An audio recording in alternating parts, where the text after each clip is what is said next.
I'm actually streaming from a tablet that I bought for my son 2 years ago for Christmas that he used for about a month and a half and then stopped using. And now I've got this nice Android tablet that nobody uses that has a cracked screen because naturally he took off the cover and broke it. And anyhow, I thought it might work for live casting and make it easier for me to read the comments as people leave them, because usually I'm using this thing, my old broken phone. And for the past few years, this is what I've been using. As you can see, it's been dropped many times. Don't punish me. Don't look at me like that. No, I didn't have a case on it. And yes, I should have. But it still works. That's all that matters. And of course, this live cast isn't about my phones and my tablets, but maybe that's just kind of a segue into starting off the video itself, because I have no idea what I'm going to talk about today. It's Saturday, November, 13th? 12th. So it's 11/12/22, and I have a lot of thoughts on my mind, but nothing specific that I intend to discuss, and that's why I made this an open forum discussion. And I know people have asked in the past, why don't you make your videos, your live videos, let people know ahead of time? Because people want to be part of it, and I understand that. I don't usually have to explain something here for what it's worth. I'm just a dude. I'm just a guy who talks on the internet, right? You all know that. Sometimes I feel good. Sometimes I'm not feeling great. Sometimes I'm motivated and inspired. Other times I just don't care. And like any other human. So if I feel inspired at one moment, I'll make a video. But if I plan a live cast, that means I have to plan to be inspired at one certain time. And that's hard. And it's almost like preparing for something. You're overthinking it. And therefore, you might find yourself just in the wrong frame of mind. For example, when I first started making YouTube videos, I used to get pretty stoned. Looking back on some of them, I'm just like, oh man, kicking back on the couch. And I realized just how bad that looks, it's not an image thing so much as like, I want to be in my fully functional self. That's why making a video in the midday like this is different than making one at night after I've had a few drinks, which I'm sure you're all well aware of when I have. And that's fine too, because I found that sometimes being a little off kilter helps me with my ability to speak things that ordinarily might not come to mind, and also just to kind of say things as I see them. What do I hold back on when I talk online? A lot. There are a lot of things that I probably could say and want to say, but don't. And maybe that's what we should get into today. The unspeakable things online. And not for the fear of ridicule or for the fear of cancel culture, but just the fear of ignorance. I'm scared of ignorant people. It's probably the only thing on this planet that I find is really worth fearing. Not even angry people, and not nature itself, but the force of somebody who is unaware of the facts and thinks that they know something that's true and is willing to berate and harass other people because they have different views. And I feel like we're living in a time now when the internet has made it pretty easy for us to just argue about stupid shit. And most of that stupid shit's not worth arguing about. So, before I continue, I'm just going to say hello to my peeps here. I noticed there's a few comments, so I thought I would respond. And on that note, my glasses are broken. Y'all tell me what you want to talk about, because really this is all about y'all. So we got Space Dog, we got Rob. Hello, Laurelyn. Wish I had cereal or soup. Hot Kratom Ramen. Hello, Rob. Hello, Al-Ohm. All right, and hello, username. Username says, what is human consciousness?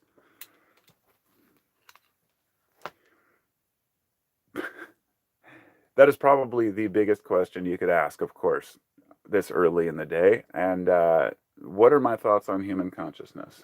Well, let's just say, in order for me to have thoughts on human consciousness, I have to utilize my own human consciousness. And it's very difficult to. This is one of the dead ends that a lot of people who study consciousness and the human condition, this is the barrier they reach, the realization that they themselves are conscious, and it's hard to study that which is conscious when you're part of that consciousness. Maybe you mean, where do I believe it comes from? I believe all animals are conscious in one way or another. Maybe not as individuals, but even as a group. Take ants, for example. They just go about their day. They just do their thing. They have, soldiers. You've got the guards. You've got the, people who feed the queen, and all these different ants working in harmony. Now, let's say a bunch of soldiers get stepped on and crushed, and then the balance of soldiers to workers is off. The ants that are workers, many of them will change, become soldiers. How does this happen? The ants don't get together and say, "Hey, man, hey, Bill, you want to be you want to be a soldier now?" Of course, we know that's not how it works. It just happens. And people talk about pheromones. Ants emit, a particular that smell that you get. It's formic acid, actually, but that's only part of their communication structure. And we just don't know the full picture. But the anthill itself, as a whole, is an entity. It's a consciousness in a way. But I know when people say consciousness, they often mean reason or thinking or processing ideas. But take a crow, for example. A lot of people don't know this, but a crow, can actually solve multi-tiered puzzles. They can find a way to pull a lever, to get a stick out, to use that stick to push down in a tube and push a button, which releases some food. This takes forethought and planning and insight, which corvid family has, which is crows, ravens, even scrub jays, and magpies as well. Very intelligent birds, very, very highly intelligent birds. Some believe that because the intelligence of an animal, which is related to consciousness, is not dependent upon the size of the animal. The intelligence of an animal is often dependent somewhat on the brain compared to the size of the body. This is why, as humans, and I've studied this because I was fascinated, to say, what could we evolve to? How much bigger could we evolve to as humans, size-wise and brain size-wise? And what I found out was that there's an actual, as far as the scientific literature is concerned, there's a limit as to how big the brain can get and the body can get before it requires too much brain power to make the body work. Therefore, it's detracting from the intelligence and processing. In other words, the larger your body is, the more your brain has to send signals. The farther the signals have to be sent, and the more signals have to be sent. And therefore, a lot more of the brain power is used for simple body processes instead of thought. So humans, from what I read, and this was years ago, are at the actual perfect size that we really couldn't have any larger brains, or else we're not going to become more intelligent by larger brains. What we have to do is use the brains that we have and learn how to maximize the capacity of the knowledge that we want. In order to do this, we use consciousness, conscious awareness, which, when people often say consciousness, they mean, making decisions and being aware of them. But consciousness is really just being aware of your existence, in my opinion. Which leads us to the universe. The idea that God is really a term to describe the all, the interacting, the workings of all creatures and all planetary bodies and systems together, something so far beyond our capacity for understanding that to even try to understand it is really just wasting time. I know that no matter how curious we are at humans, we never think it's wasting time to seek answers, but there are some things that are just pointless, in my opinion. And one of those is trying to understand the mind of the universe, or what you might call God.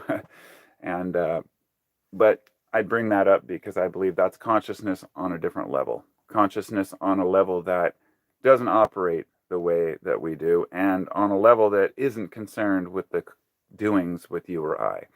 I don't believe that there's a God who watches over individuals and says, you've done good, you've done bad, or in karma, or an afterlife based on who you are, or pearly gates, or any of that, but rather an entire system that goes back billions of years that is so large, so complex, and so deep that for us to evolve in this very short window in history and to think that we can get any grasp on the bigger picture is often a waste of time because we could be working on our individual selves. And that's so much more important, in my opinion. But hopefully that kind of answered the question. But I'll ponder through these ones. Let's see. Cannabis and philosophy. Cannabis as philosophy. There's no... Yes, sativa or indica. They're all hybrids now. I actually have an original strain of pure sativa Thai from 1969 that was brought back from Vietnam in a packet of seeds and stored in a drawer for like decades. And then a YouTuber friend of mine, John, he came to stay with me actually. I haven't seen him online in a while, but he's an older than I am, and he was making videos about travel and stuff, and he stayed with me and he sent me some of these seeds. And so my point there is that most things are a hybrid, but there still are some pure aspects. Put on my broken glasses. Space Dog says, what food is on your menu today? I don't have a menu, and I'm not a foodie. Surprise, surprise. I like food, but I don't have any particular desires. But yesterday I went to Five Guys and had a delicious cheeseburger, so maybe I'll go back. I should have just got glasses that work, I guess.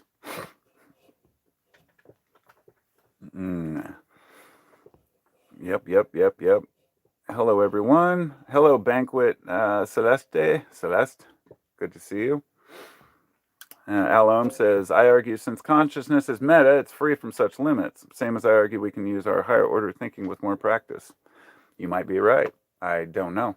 And I don't even know what higher order thinking honestly brings us, because in all my study of the occult and philosophy, philosophers of, the old time, there was a period where I wanted to have that insight, where when I was really into the literature, the stories, I guess you would call them, the stories that we have, the stories of old, the archetypes and the allegories, that there was some underlying truth that if we only processed our minds properly, if we only meditate enough or study enough or think enough or learn enough, then we can achieve some sort of a state of awareness that is beyond our fellow man, and that would bring us some benefit other than not doing it. But that brings me right back full circle to ignorance is bliss. And something that I've learned is the more you learn and the more you process, it doesn't necessarily bring, at least me, and I can only speak for myself, any closer to happiness or understanding. And even when I have understanding, that can be taken away. Like the more we learn about a topic, the more it begins to fall apart. And we realize the things we thought we knew about that topic necessarily aren't true. And I think the same goes for religion, philosophy, politics. The more that we study something, the more it comes down to the greatest wisdom lies in knowing you know nothing. And the more you learn, the less you know. That's my experience with it. But I don't know if there is some sort of a point to achieve. Menthol. Good to see you, Menthol. Menthol is, he's been back making videos, and I think it's great. It's good to see you again, and I'm glad you're doing well. Says, was listening to Gasoline by Prof today and thought of you. Nice. I was really hoping to hear Gasoline when I went to see him in Portland in June. We actually got early entry tickets to the Prof show, so we got to go in and watch the sound check and hang out and get some signed posters and stuff like that. I love Prof. He's awesome. He's got such a personality and a character to him, and he's very interactive with his fans on YouTube and elsewhere. I mean, he responds to comments, and the company he works for, Stop House Music Group, they're really cool too. They're always there on the live streams commenting, and you can tell that they're all people who just give a shit, and that's important to me. But I'm not going to go off about Prof, but he's pretty absurd and that's why I love him. I mean, I listen to Eminem. Hell, I used to listen to Insane Clown Posse. I mean, just for the fun of some music, I enjoy it. And I guess on a side note here, I know a lot of folks don't understand why people listen to violent music or angry music. And yesterday I was thinking a lot about in the fall, I start listening to a lot more heavy metal. And it's usually this release that I get from just rocking out. And there are different reasons why people listen to different types of music. And when I want to relax, I'll put on something relaxing. But when I want to get going, I'll put on something heavy.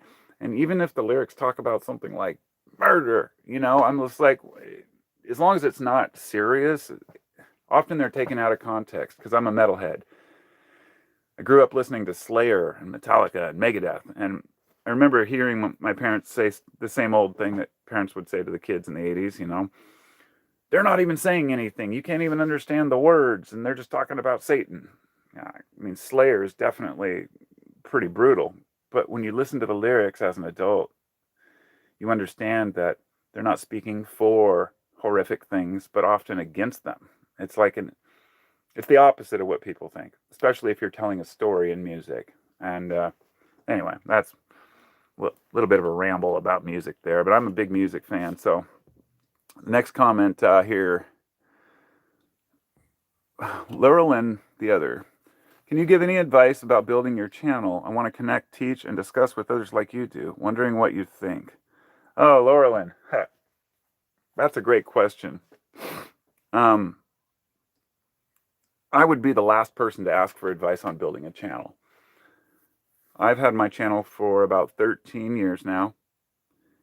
And in that time, I've gained, as you can see, about 20,000, 22,000, actually just past 22,222. Thought that was kind of interesting.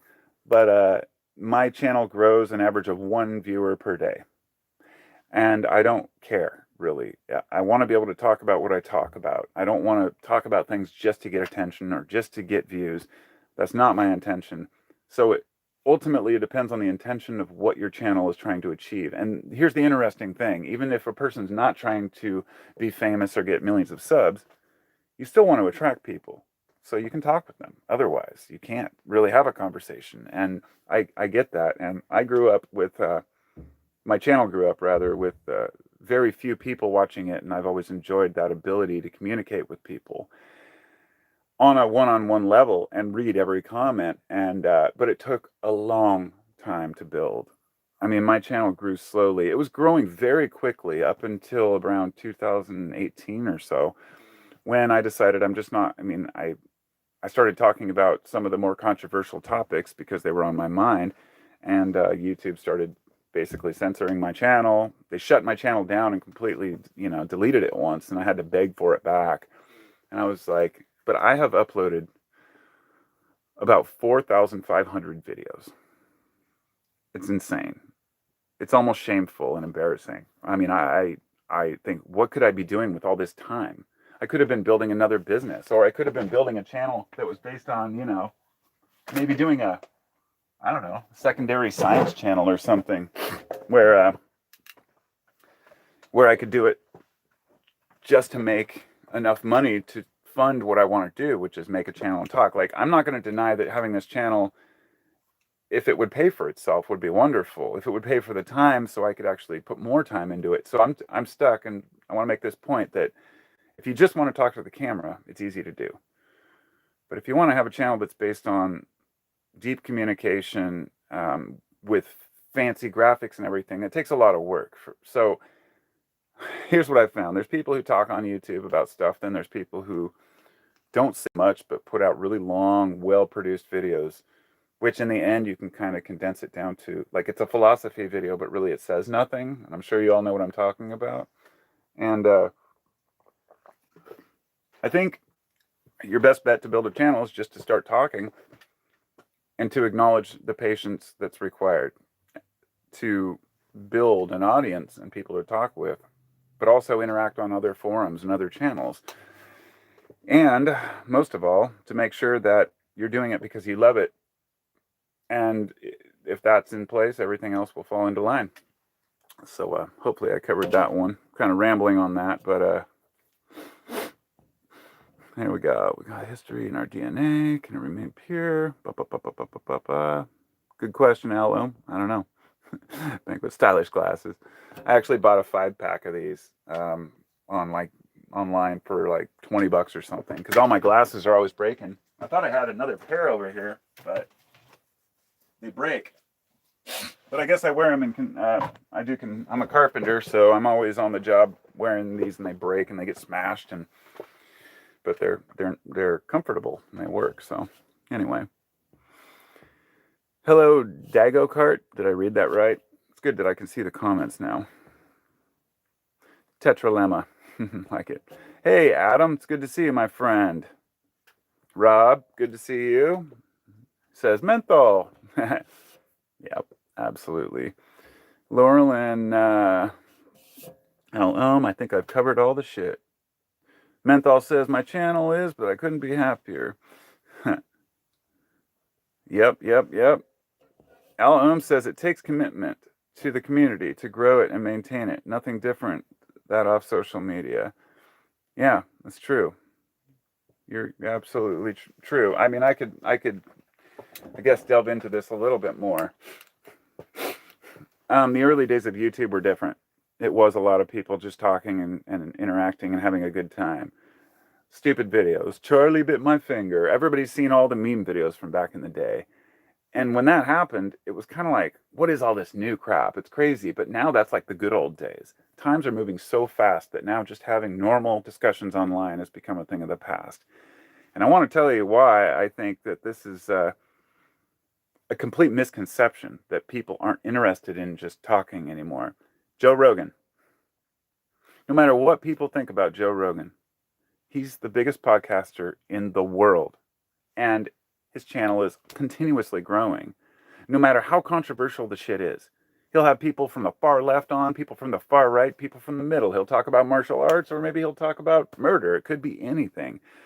But when people say, oh, I watched Joe Rogan, they don't mean I watched Joe Rogan. They mean I believe that Joe Rogan allows on guests that have interesting things to say and has a long format discussion with those people in which you can hear what they really have to say.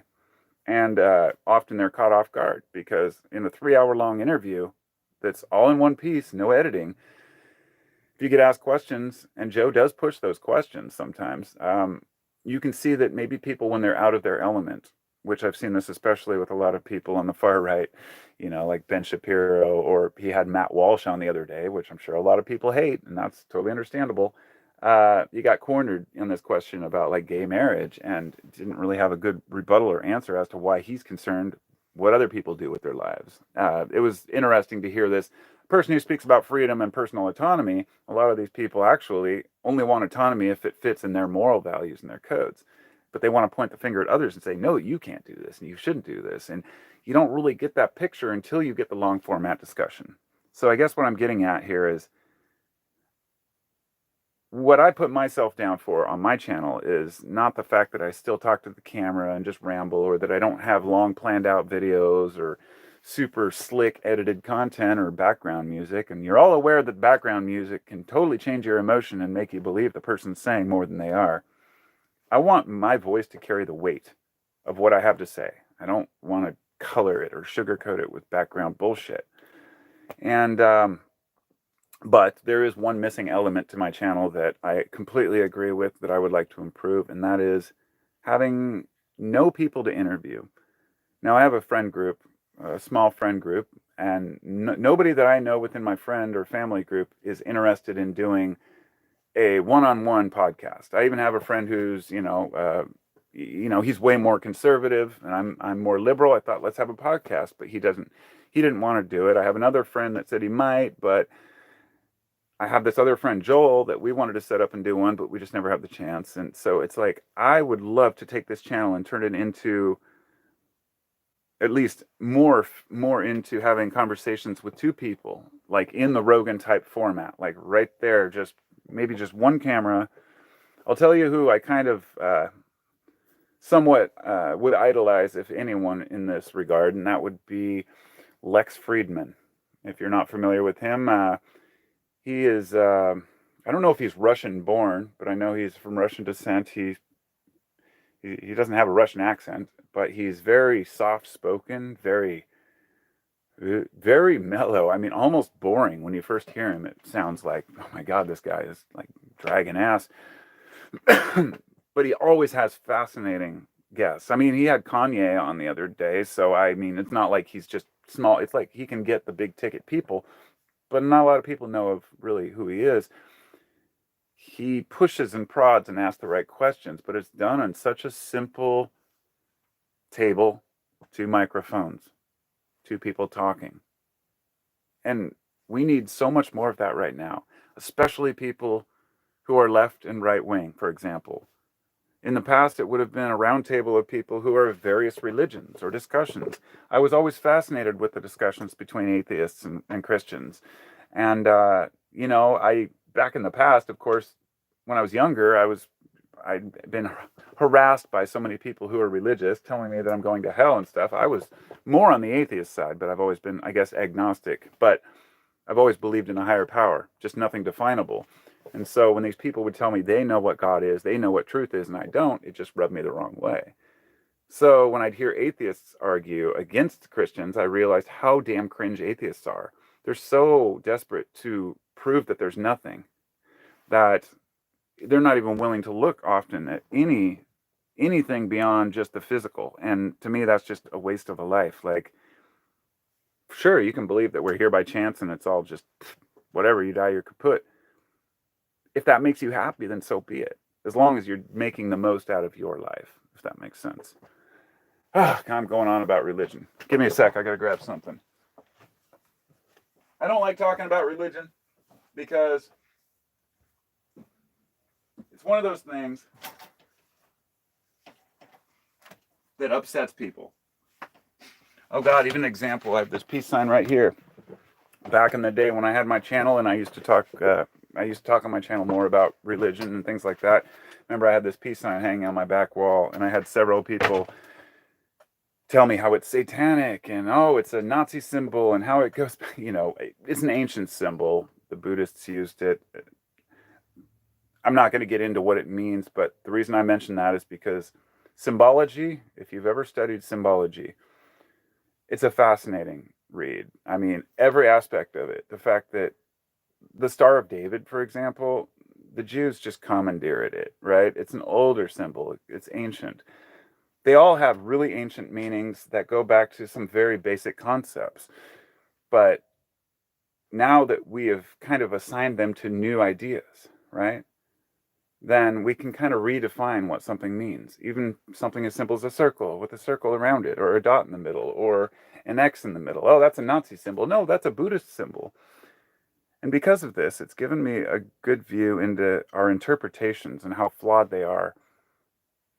Somebody's wearing a peace symbol. You might think that they're for peace, or you might think they're satanic, right? Now imagine how people view each other based on, say, wearing a mask. It's a perfect example. That's a great example right now. A lot of people who are very opposed to mask wearing, people maybe on the far right, if you want to use that definition. I'm on the left, and I think they're stupid at this point too. But you see somebody wearing one, and a person might think, why is that person just following the law? Why are they just following the rules just because they're told to? And then you find out that that person actually, this happened to me the other day. I went to my son's choir. He's in choir. He's 10, and they had this big choir concert, and all the parents came, and in front of us was this mom and her little boy who was probably, I don't know, 3 or 4, and he had a mask on, and she didn't. And I was like, God, it's just so cringe. I was like, a parent making their little kid wear a mask, and they're not even wearing one. And then, like 10 minutes later, the kid started coughing, and he had this just raspy cough, right? And I instantly understood my misconception, my misunderstanding of the situation. She's not worried about her kid getting sick. She's trying to prevent her kids from getting other people sick. And I took that as just one of those things to put in the back of my mind, like, okay, don't make assumptions. Never make assumptions. Just came to mind, this happened again, actually, the next night, which was on Thursday taking my son to karate. I was sitting in my car, and he's in the building, and then there's very few spots to park in the front. But there's one lady standing in a parking spot, the only parking spot available. And I see somebody come and try to turn into the parking spot, and she stops them and then goes and talks to them, and then they back out and leave. And then I see another person try to come in, and she stops them, and they have to back out and leave. Meanwhile, there's cars coming up, and it's jamming up the whole traffic. And I was like, great. She's probably waiting for her husband or whatever to come park and saying, this is my spot in the front, because I've reserved it or something. So at the time when I went out I usually get out for the last few minutes and watch my son up at the doors there. I walked past her and I said, parking is first come, first serve, just as I walked by. And then she goes, oh, I know. She's like, I'm pissing everybody off. And she was talking with this other lady. And she goes, well, I'm waiting for a tow truck because my car is dead in the parking spot. And she was reserving that spot so the tow truck could park next to her to give her a jump start. Even knowing they'd have a mobile jump start thing, she didn't know. She was just trying to make sure that the tow truck guy had a place to park to help jump her car because it was dead and she couldn't get home. I felt like a dick instantly for even saying that, because I could have gone up and actually asked, what's the situation, or just minded my own effing business. But I didn't. I am kind of a dick sometimes. And I try not to be, and I try to improve the way that I behave and the way that I act towards other people. I'm always kind. I mean, I'm the kind of person who goes into a store and I always talk to the clerk. I'm never a jerk to people who are working in the service industry. In fact, it's something I make every effort not to, even to the point of a fault, where if I see somebody in front of me in line giving crap to the clerk, I'll tell them off because the clerk can't. This one lady, I remember, wouldn't even look up from her phone the whole time, and the clerk was trying to ask her something, and she was getting irritated because she's trying to text or something. I'm like, just be present for 1 minute in your fucking life, right? Acknowledge the people who are helping you. They're not lower than you. They're people. They're just doing their thing. It kind of pisses me off the way that people treat each other, and therefore, when I treat somebody like that, maybe sometimes they might deserve it, other times not. I can be quite boisterous and a little bit overbearing at times, and it's something I try to work on in my personal life. So that little rant over. I can't even remember what I was answering now. See? Oh, yes. Hey, Freestyler J Partner. It's good to see you. I think I was answering Laurelyn about building the channel. God, I got off topic, didn't I? Anyway, feel free to ask questions. The next, from Banquet Celeste, hey, Carpo, are you planning on going camping anytime soon? Well, in case you're unaware, it's November and it's cold and I live in the Pacific Northwest. But probably. I actually am planning to, I've been looking to buy one of those mini wood stoves. I build tiny houses, and the one, we just put in this like mini wood stove. It's called a Grizzly. It's about yay tall by yay wide. Vent pipe mounts right to the wall, and I want to put it in my school bus because I have a bus, and but they're like $500, man. I can't afford that. I can't afford to buy a wood stove for $500 for my bus, but that would be cool. I guess that's one of those things about not being wealthy, that you can still look forward to things you can't have and hope one day you'll get them. It's almost like it would be no fun if you had everything you needed. But as far as going camping, I do like winter camping. It's just hard to find a spot where it's not snowed in. But I'm hoping to get up to some of the hot springs. There's one my wife and I wanted to go to. Why can't I think of it right now? Is it Winema, or it's up by the Wallowas, I think. I live near Portland, but I'm in Washington, southeast a ways. But I want to go up to the hot springs because if I'm going to go anywhere camping in the winter, it would be to the hot springs. So I guess I don't even need glasses. Huh. Hello, Sydney Hunt. Hello from the UK, he says. Right on. Al Ohm says, to speak to the audience, you must be authentic. Marsha McLuhan, the content should be the audience. Sell out and it's an immediately seen. You're correct, Al Ohm, but you're forgetting that people don't care. In other words, you can sell out and people might notice, but they don't care. You turn on a channel that was formerly a good quality channel, and then you find that they've got commercials. This has become a huge issue. I mean, like YouTube will throw off the balance of ads. You probably have noticed there's more ads if you don't have an ad blocker. But I use an ad blocker in on my computer, but I don't have one on my phone and my other smart TV. I couldn't find one that worked with it. So you'll have a 10-minute video. It'll have a commercials at the beginning and the end, and then it'll have mid-roll ads. Have you ever watched a 5-minute video and then had a commercial come on that's an entire song that's like 10 minutes long, or a 55-minute commercial in the middle of a 10-minute video? YouTube does this, and they've been throwing off the balance because trying to make up for the people who use ad blocker by putting more ads to convince the companies that it's worth spending the revenue. It's a mess, but you're correct that when people sell out, it's instantly seen. But there are enough people out there who are completely either oblivious or just don't care, and that are willing to sit through 5 HelloFresh commercials and a whole bunch of stupid, like established titles. When you're talking about authenticity, I've some of my favorite channels, some of the deepest thinkers, right, be like, have this great philosophical discussion and be like, which brings me to today's sponsor, established titles. Basically, all it is you pay money to this company and they give you a Lord title, right? It's from it's a European thing where they can, basically they're telling you, now you can call yourself a sir or a lord.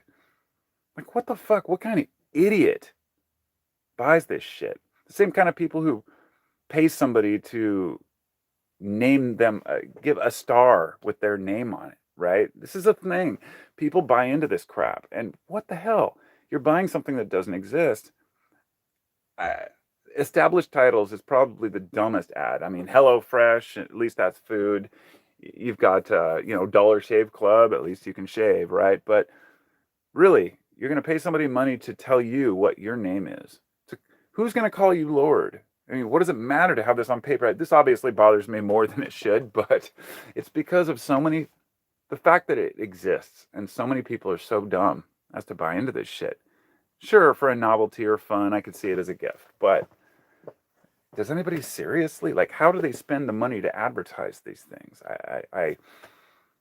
I grew up in the 80s, and I was always disgusted by commercials and ads, and I hoped that one day we would all just kind of overcome the need to sell out, and that people would be authentic.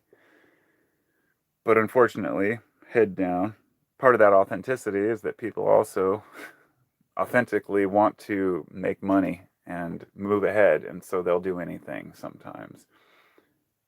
But even if they sell out, if they're authentic, they're authentic. That's what I like about Joe Rogan.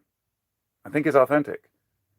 May not like his opinions, but I know that he's authentic and he doesn't lie. He says what he believes.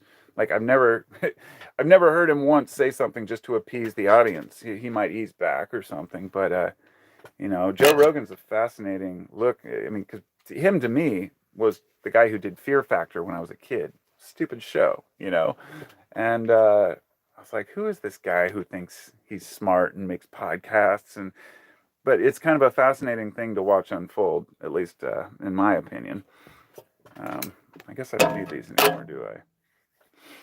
Adam says, the Dr. Phil episode on Rogan was one of the best in a while.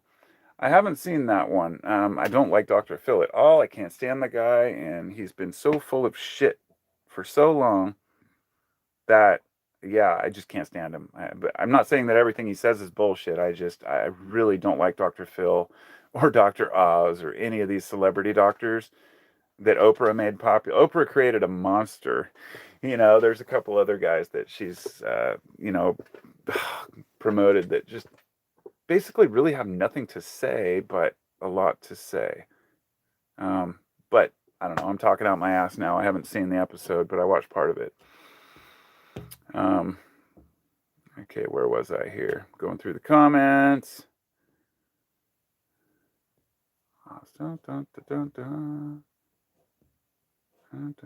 Message retracted. What, are you scared? You scared? Was your comment not authentic? I'm totally playing. Banquet says people just don't listen to each other nowadays. We do, but I want to make this point before I forget. We listen, but it takes time to process. If you're going to have a discussion with someone, never, ever, ever try to convince them that you're right.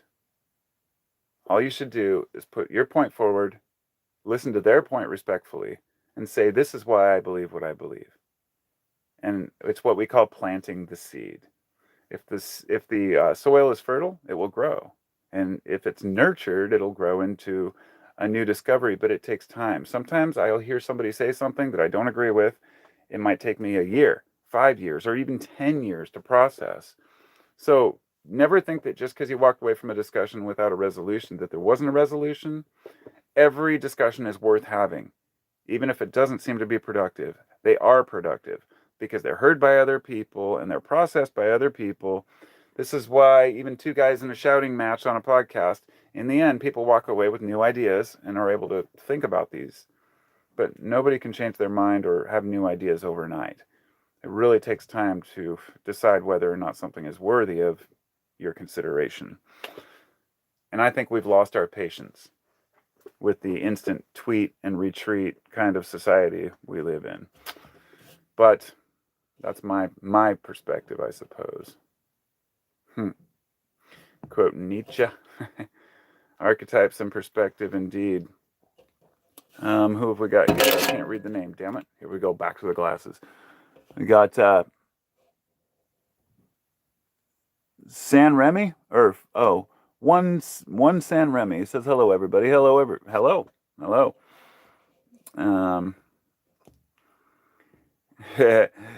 Adam says anybody mean to clerks has never worked a customer service job. Totally understand that. I know where you're coming from. But it's not necessarily true because I know people who have worked with customer service but are still dicks. But for the most part, you're right. A lot of people who have always been respected or had clout and respectable positions who just feel everybody else who works at other jobs are beneath them. It kind of goes in line with the people who are like, oh, don't find yourself working a dead-end job at McDonald's, but then they go to McDonald's for dinner and they're just surprised that people happen to be there working to serve them. Like, we need to respect all people in every sect of society. I remember one time, it stuck with me. It was like a decade and a half ago. I was talking to I think my brother. He was talking about how upset he was about how he didn't like the toll bridge because they have one out in Hood River. You have to pay every time you cross it. And I remember him telling me once that he just threw the money at the guy that, was working in the booth. And I was like, my instant reaction was, what the fuck, dude? You think the guy working in the toll booth is the one who makes the rules or owns the bridge? It was kind of a symbol of the bigger issue that I've seen in society with people taking out their frustrations with the system on individuals, not realizing that we're all part of this system, and that same person probably has to pay the toll as well when they cross the bridge. But it was a long time ago. It just came to mind. But we all learn. I've worked in customer service. I worked at a gas station. Oregon and New Jersey are the only two states where you can't pump your own gas. So we pumped every car that came in, and I worked at a very busy Texaco gas station, 2 different ones there. And there were some mornings where people would come in, pouring rain, blowing wind, roll their window down this far and say, fill it up. Can't even understand what they're saying. Check the oil. And they get mad at me because we aren't a full service gas station. And be like, you don't even check my oil. And like, people who are so entitled sitting in there. One guy in particular in this nice BMW that pulled that shit. And I was like, get out and check your own oil. Don't assume that I'm here for you. I'm pumping your gas. You get what you get. We don't do full service here. Are you going to tip me? There's an entitled nature that somebody is beneath you because they get paid less. And they already feel shitty. So don't make them feel shittier. You know what I mean? Don't be a dick. Damn it. Don't be a dick. Can wear a mask as long as they don't ask us to do the same thing. I agree with that. Dago Kart says, what do you think about Discogs? I started using, oh man, I love Discogs. As you see, I've got a fucking ton of records. And I've got boxes of, my sealed copies that I bought extras of for, to sell when I could. And I think Discogs, for those unaware, Discogs is a site to buy music physical music, like CDs, tapes, records, mostly records. And I have bought quite a few there, but most of the stuff I buy, records, are like when they get released from the company, it's themselves, whoever it might be, whatever record label. But when I sell records, I'll sell them on Discogs. And it's nice because you can just post on Discogs what record you have, say, oh, I have this, and then just put it for sale. You don't have to do pictures. You just do the condition and everything and put it up for sale, ship it media mail for like $4 or $5. And, it's not very, it's a lot of work to make any money on Discogs if you're selling like $1 records. But some of the ones I have are worth, a lot more than that. And records are one area that I've invested in. Some people buy stocks or bonds or crypto. I buy records. I'll buy like 2 or 3 copies. Like we were talking about Prof earlier. His new album came out and it was a limited edition signed copy. So I got 3 of them. It was like a week later, they're going for $200. So it's like kind of hard to resist, if you, not that I want to charge that much because then I feel like I'm ripping somebody off, but it's a market. People want to pay it, they want to pay it. And there are always new record collectors that are out of the loop when something comes out and missed an album they wanted, like I did with Billy Strings when he had a limited edition come out. I love Discogs. Sorry, that's it's a great site. Adam says Bagby. Yes, Bagby is where I wanted to go. They've been shut down for a while because of the weather problems or the fire problems, but it might be accessible now. Rob says, have you considered buying one of your tiny homes just to have some place? Well, I don't know what you mean there, but I don't have enough money to buy one of those fuckers. If I was going to, as a carpenter, if I was going to want a tiny home, I would build my own because I could do it for, much cheaper than I could obviously buy it for. But for anybody who's seen my Carpo Craft channel where I post like walkthroughs and stuff, the last walkthrough that we did of the last tiny home, that was $135,000 tiny house. It's crazy. That's as much as I paid for my house I'm living in now when I bought it in 2004. And the one we're building right now is I think like 90,000. So these are not just tiny homes; they're like high-end tiny homes. But if I were to build one myself, I would do it on a budget. I wouldn't spend all this money on extra fancy shit. I wouldn't worry too much about the trim. You can spend a lot of time doing super fine trim. I'd just be like, stick the wood up, be done with it. Varnish. I'm not too worried about super shine and perfection. Save a lot of time not doing high-end stuff. But my wife and I have been wanting to buy land for several years now, and we've been looking in Kentucky, and we've been looking in Idaho. I'd love to live in Washington State where I'm at, but it's just too expensive. And so we're looking for several acres with a barn or a large shop big enough to build tiny homes in where I could perhaps down the line build some of my own. Yeah, I've considered it, but I wouldn't buy one, I'd build one, I guess. Hope that answered the question there. Sydney says, off to bed. Oh, God, 9 p.m. in the UK, huh? Shit, I forgot. Yeah. Time's different there. We going to bed at 9 p.m., Sydney? Come on. Just kidding. What do you got to go to work or something?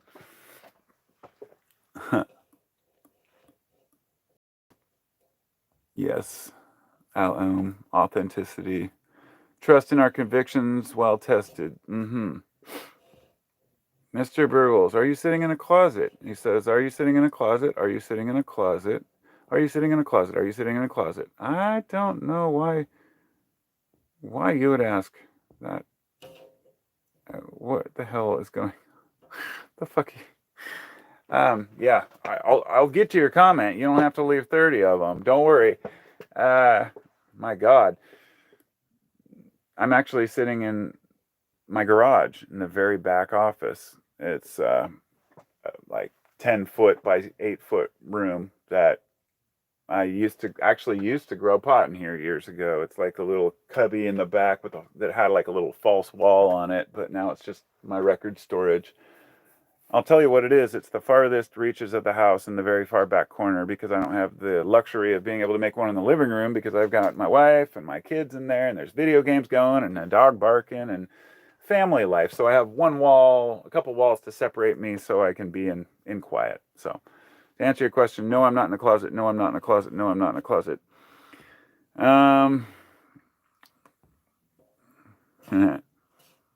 See oneself and others. Absolutely.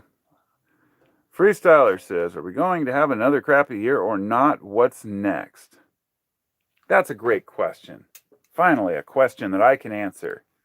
Yeah, we're going to have a wonderful year. It's going to be phenomenal. It's going to be the best year we've ever had. Every single one of us. You included. Me included. Because it's all up here. It's all perspective. It all comes down to what you want to get out of life. No bullshit. No, hey, this is how you tackle life and take life by the horns. No, dude, you can get out there and you can be motivated and feel great about yourself, and then your car crashes, right? Or your house burns down. Anything could happen at any time. Or you could have everything going for you, have the most money you've ever made, and have new friends and everything, and just be miserable.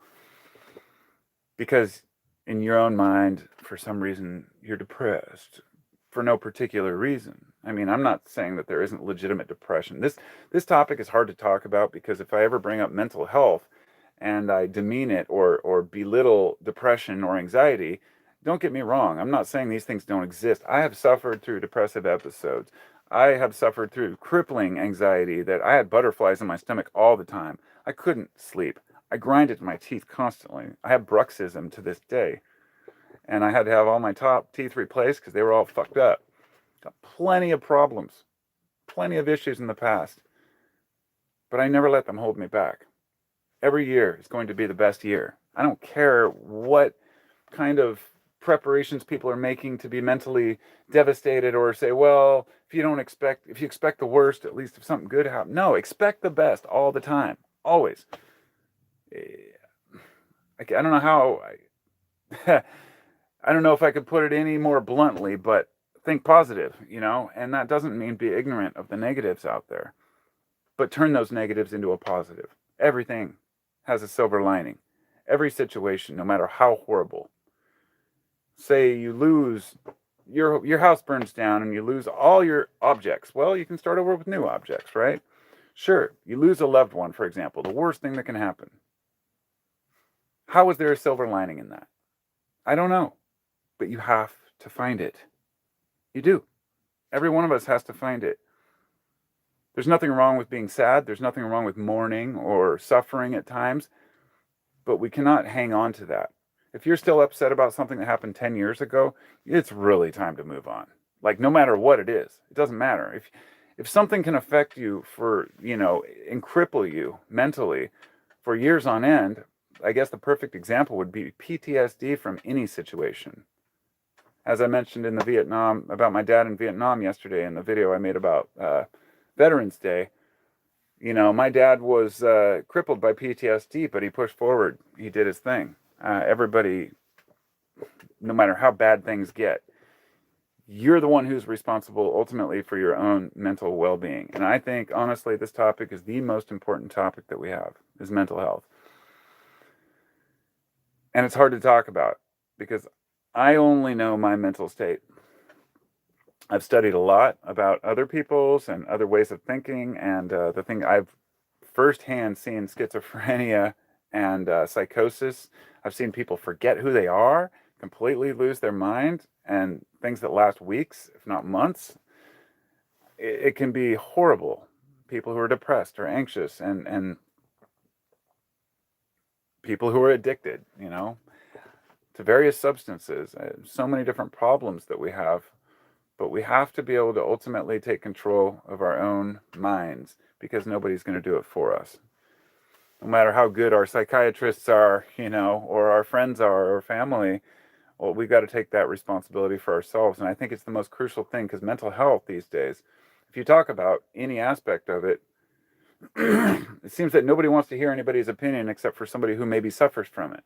That's why we have this outbreak of kids who all of a sudden have all these mental, health issues on, for example, TikTok. I don't watch TikTok, but I've heard all about the, popularization of basically victim culture, saying, I have this disease, therefore feel bad for me, or it gives you attention online, and therefore people continue to pretend that they have this illness.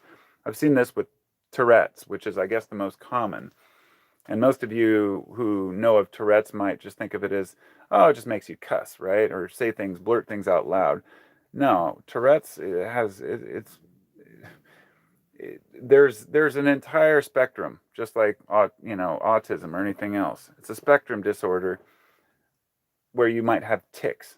They could be verbal tics. They could be things like twitching your head like this, or opening your mouth really wide, or going or making little sounds, or something with your throat. I've been doing this my whole life, and up until 3 years ago, I didn't even know that I had it. It's like, why do I always do this? Is it too much caffeine? It bothered me for a long time, because when I was younger, I had a bad habit in school of licking my lips and doing this. Well, I'm stretching my mouth really wide. Don't know why, but my lips would get chapped. And then I had my best friend calling me lipstick man at school and making fun of me.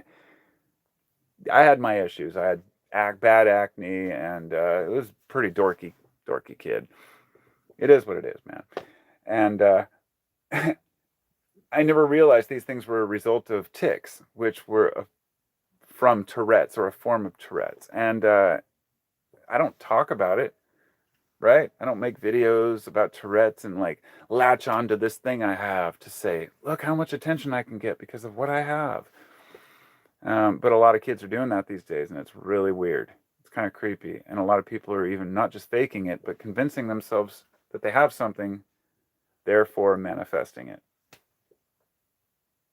The placebo effect, the nocebo effect, the fact that our minds are more in control than we think they are on who we are and what we do. We're not at the mercy of our brains. We can program them. And if we don't, somebody else is going to program them for us. Which brings us to all the political problems we have right now. Yeah, it's a crazy world out there. I'm going to read through these comments for just a moment. There's my fingertip.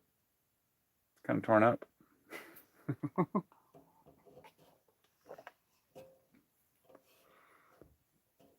Okay. Hopefully that answered the question of whether there's going to be a crappy year or not. That means it's going to be a great year. That was what I was saying in short. Yeah, Space Dog says it'll get worse before it gets better. Don't believe that either. It already got worse. It has to get better now. Once I barked in space. Woof! I'm in space right now. Laura Lynn says, what do you suggest for other platforms on the internet? We talked about the YouTube ads, but as far as teaching and connecting, are there other platforms? If you really want to teach and you really want to connect, don't use Twitter. First off, Instagram's going to be a complete waste of time as well. I only recently signed up for Instagram just to use it for my guitar building, because I started making guitars and I wanted to have my channel to share that, but it's a lot of junk. Don't get into shorts, the shorts thing, and try to have conversations through that. Avoid, basically, I think that one of the only options for long form discussion is going to be, if you want videos, YouTube's one of the best. But if you can type well, I mean, use Substack, where you can post your own, blogs if you want. But, I'm not a social media guy. I don't generally use very many. I avoid Twitter like the plague. I avoid most of the social media sites except YouTube and Instagram, just to post my pictures, because I don't get any responses really when I post pictures on YouTube. Not much of a response, because it's not a place for that. So I post them on Instagram so I can keep all of my pictures in one place. Because I know a lot of YouTubers don't use the community tab, but if you make YouTube videos, using the community tab is a great way to actually type out something and keep in connection with your subscribers. But ultimately, Laurel, and it really depends on what you're trying to do. I mean, what you want to talk about and what your thing is as to where to put yourself. Your guess is as good as mine, because the internet's just changing consistently. And the way we use it, and what's interesting to people, all of that.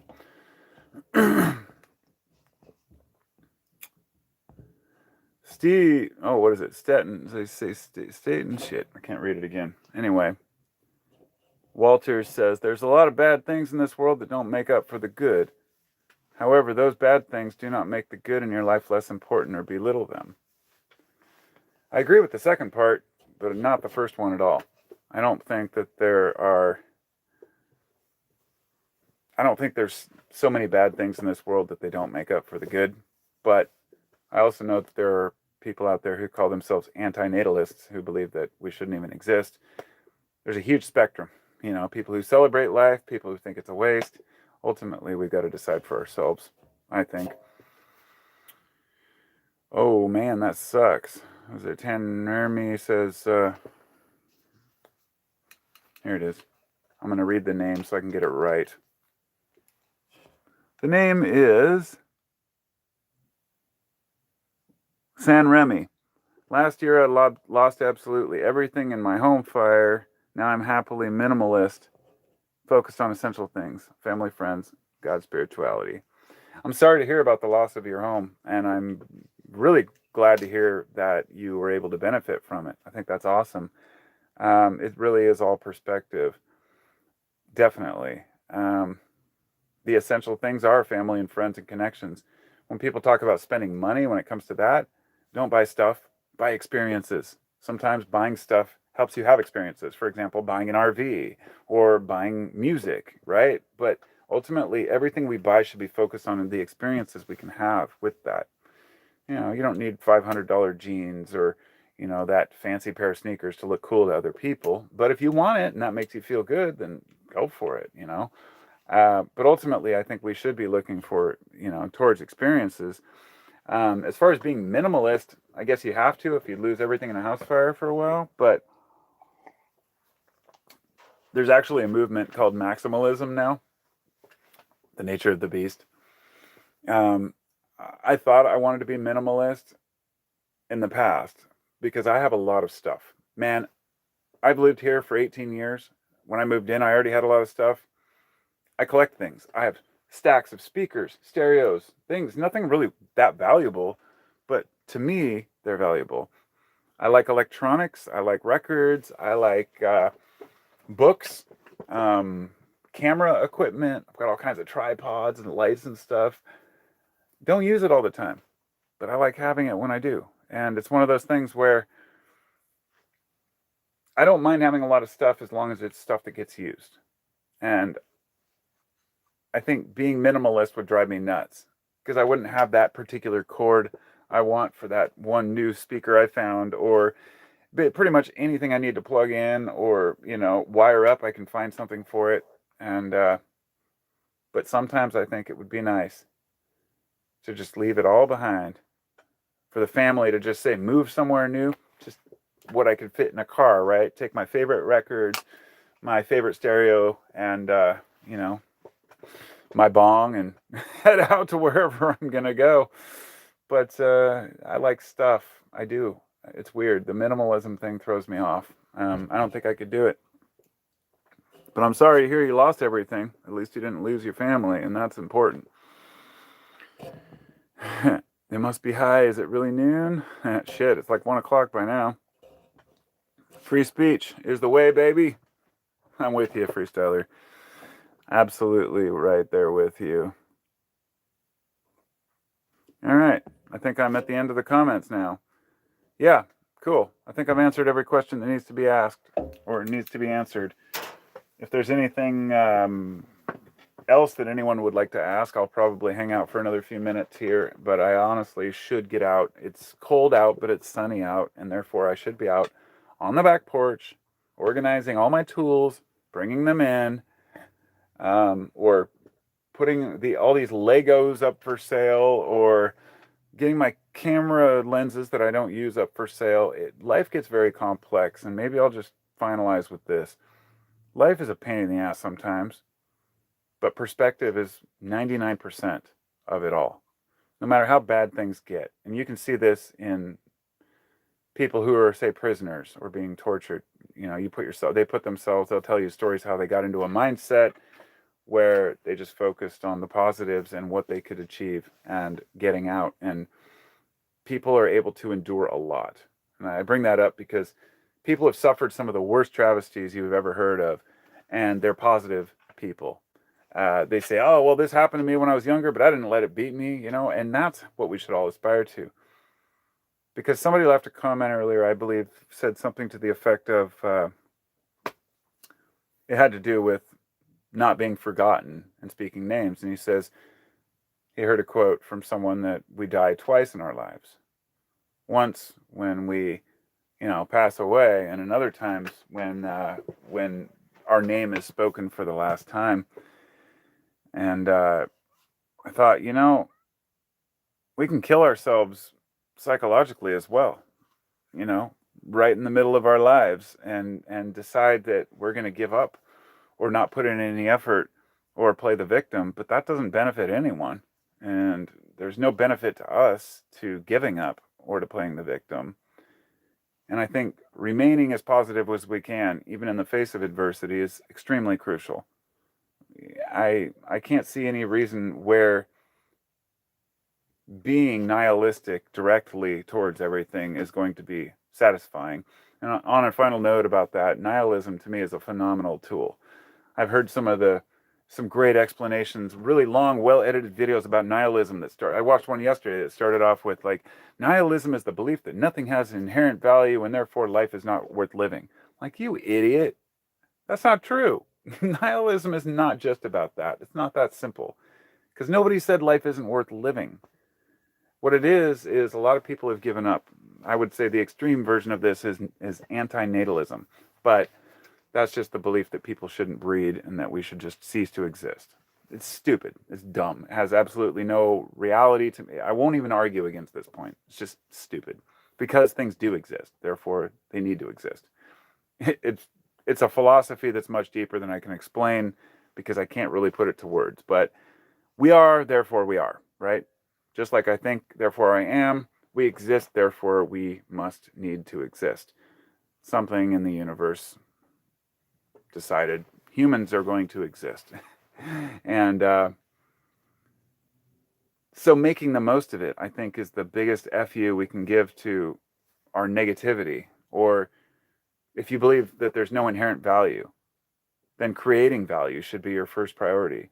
This is what nihilism is really about. It's about realizing that the systems and structures that are put in place by society before us do have some benefit. However, in order to move forward with what we believe to be truth, we have to eliminate all of the bullshit from the past.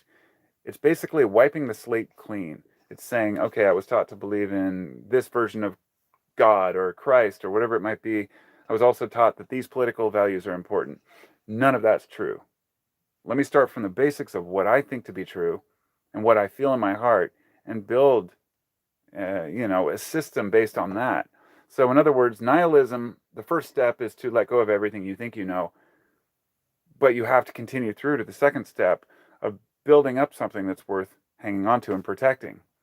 And then to be content and happy in that decision and to be able to fluctuate and adjust as life changes. I mean, there's nothing else we can really do. We can bitch about it. We can pretend that we know best at one state in our life. But the older you get, the more you realize you don't know shit. And if you can manage to float along and make life work, shit, you're doing all right. Doing all right.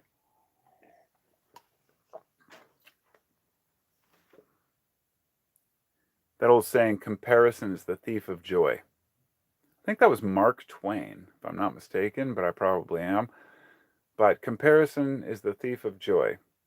And I love that one because if we look at other people and we try to compare ourselves to where we think we want to be, we're doing ourselves no service. It's like all the kids that want to be famous or be a millionaire. Do either of those things bring joy? Ask a famous person if they're happier for being famous.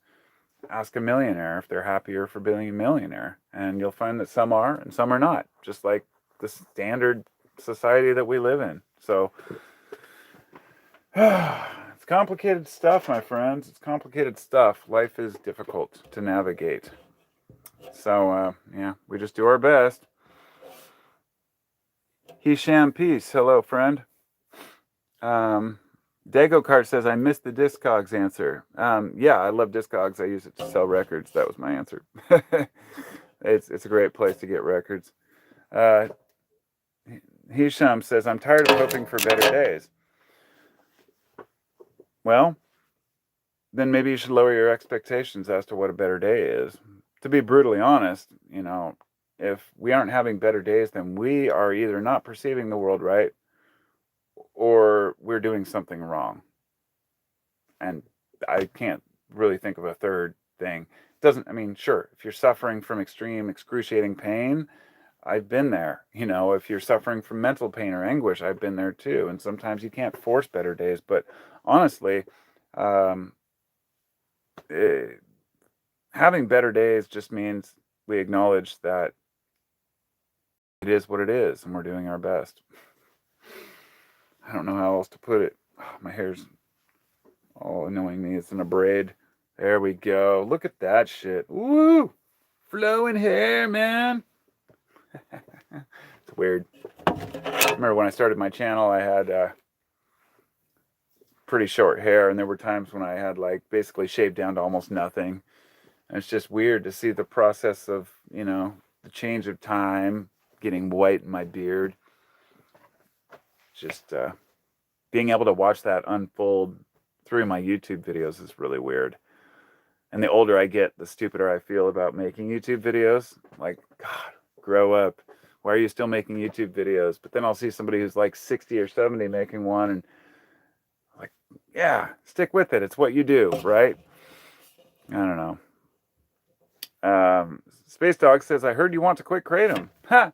Actually, I've made episode 1 of my Kratom taper video, but I'm not sharing them with the public. I'm only posting them on Patreon for patrons. Sorry. I might in the future post the full thing on YouTube, but I wanted to give my patrons something. But I haven't posted any of them yet, and I'm going to do it later. I did day 1, like week 1 kind of thing, where, I basically decided to wean down off Kratom. First day, I took only a couple teaspoons, and I was fine. Like, a couple days later, I was fine. My wife said, she cut down. She's like, I don't really notice any difference either.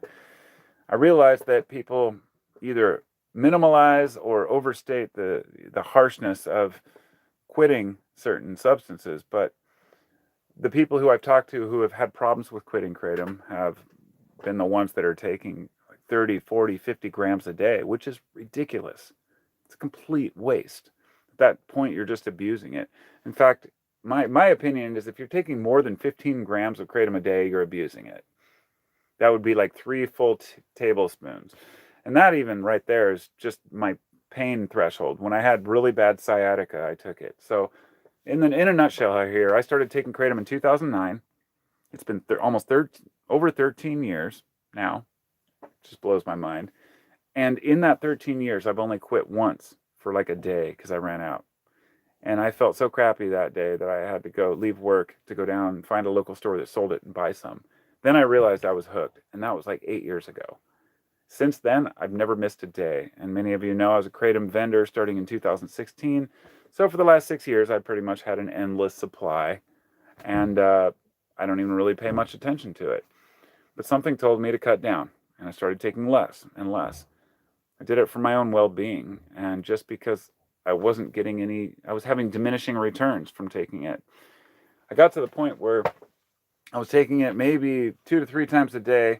I'd take a tablespoon and slough off half of it, so like a teaspoon and a half. So I might have been taking 12 grams a day. So quitting that hasn't been an issue for me. I did take some earlier today, a small amount. It's my Saturday, so I could be motivated. But really, I've realized that people really overstate how hard Kratom is to quit. I think it's a lot of people have never had withdrawals or quit anything before. And they think a stuffy nose and feeling tired for a few days is like some horrendous withdrawal. I'm like, dude, I've withdrawn from fentanyl. I know all about withdrawals. And if you haven't seen nothing until you've withdrawn from a real opiate. So Kratom, whatever. Ain't shit. The benefits it's brought me in the last 13 years have so outweighed the stuffy nose for a couple days thing that, yeah, I still stand by it. But I've never been able to make my full documentary about Kratom because people have said you can't know how dangerous it is until you've quit. So I'm going to quit for a while and show how undangerous it really is, because it's just a plant. I love kratom. It's phenomenal. It's a phenomenal plant, just like cannabis. When I was younger, I smoked a lot of pot. I tend to mumble a lot. Sometimes I'll make a video, you'll see it, I'm stoned. But I don't like feeling kind of disabled in that way, so I try to moderate. I only take one toke or so. I've cut down from being a regular pot smoker to being like taking like 3 or 4 tokes a day. Just 3 or 4 hits a day. That's nothing. That's like such a small amount. And it's enough for me because I've moderated down to the point where that affects me again. The same thing happens with kratom or anything. And I hate to say it's the same way with alcohol and even with opiate users. There are people who can moderate their use. They're not the ones that are out there bragging about it. They're people who just live their lives and find this substance helps me at this time and this substance helps me at this time. You know, a cup of coffee in the morning, maybe some kratom at lunch, and a bowl of weed at night and a drink. It is what it is, and I think moderating and controlling our intake of drugs is important because everybody uses something, it seems, and it's not a matter of quitting. You know, I think that's the big misgiving we have is we want to quit stuff. Just cut down to where it works again. So yeah, kind of went off on the kratom question, but it's something that's been on my mind because I've cut down quite a bit and significantly, taking less these days than I ever did before. And the same with weed and booze and everything else. So the question of, heard you want to quit kratom? No, I don't want to quit kratom. I just want to cut down just to see what it's like. And I found that I'll continue probably just taking it moderately. Who we got? Gary Little says, who is out there? What ideas are concerning you? Who is out there and what ideas are concerning you? That's a vague question. Don't know. Dago Cart says Jesus. Now, was that as a verb or a noun? I think Jesus has been a big problem through history. Not the character or the person himself, but the way that people believe that Jesus is the be-all, end-all of everything. It's another topic that I'm reluctant to talk about because I don't want to offend anyone who's Christian. But I gotta say, you know, worshiping Jesus is really silly to me. It's putting a face that you can't even see and a name that didn't exist on something higher powered. And I mean that. Jesus, the name Jesus did not exist during the time of Jesus. It was not a word. It came later. It was, I guess it would have been like the name of God, Yod He Vav He, or Yahweh. You've probably heard that one before. But Yod He, He, Vav He is these different characters of, it goes really deep. Like God is more symbols and ideas, and Jesus came out of that, and then the name Jesus came later.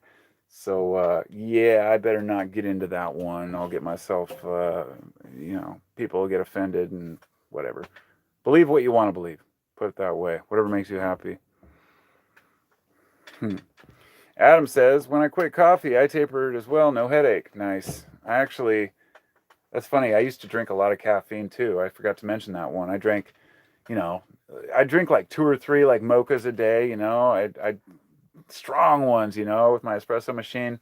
And then I drink like an energy drink, at least 1 or 2. The rock stars, but the sugar free. But in the past I would drink the sugared ones.